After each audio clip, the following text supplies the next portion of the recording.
All right, Autos One. With the introduction to the automobile unit, we're going to talk about two different things. First being unibodies and transversely mounted front wheel drive and rear wheel drive. So transverse is going to mean this motor has been mounted sideways. So the cylinders are going 1, 2, 3, 4. If it was like traditional rear wheel drive mounting, you'd turn this engine sideways. Well, this is to me sideways. Cylinders would go 1, 2, 3, 4. You'd have it followed by the transmission, the drive shaft, etc. Here instead, you have the front wheel drive the front wheel drive mounted engine next to the transmission. You could see the body of it there, and underneath, axles and half shafts come out each side. This is also a unibody vehicle, so there's no frame. So what they do through support pillars is you have these mock frame rails, which are the structural support of the car. You have crumple zones, which if I were to pull a fender, you would be able to see the lumps or the design idea between it or from it. Trying to get underneath the car here, you could see there's kind of just a floor pan. Let's see if I could do that. And your jacking and lifting points on the side. This is a whole new experience for me, so if this video turns out horrible, I will eventually come back and refilm it. But just going from underneath the car, let's see if I can get this light off. There. You can start to see that it's just very flat underneath here, and there's no frame. What's going to be very different in a second is just how much frame you see on the 57.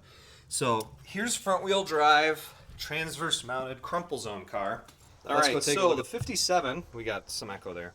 This is different for a lot of reasons. So you have a V8. Yes, if you turn this V8 sideways, that's how it would be mounted in a front wheel drive. But on an old car like this, if this was a 4, you can now see the engine's mounted this way. So the water pump and all the pulleys are on the front of the engine. On the Honda, they were on this side. What you will also notice now is there's no crumple zones really. This is just inner fender firewall, which is the area that separates, think about it, where the fire happens and where the passenger sits. You can see your steering column, that shouldn't be out. Oil dipstick, which you will see us do in a lab in a little bit. And transmission dipstick is back there. Then we have frame rails. So we talked about lifting points and the frame, unibody versus a framed vehicle. This one you could get under right away.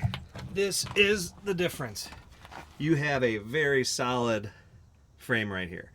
So that frame goes all the way to the back of the car. You could see the transmission right there. Let's see if I can get it. Followed by the drive shaft behind the muffler. Oh, I apologize. This is new and different.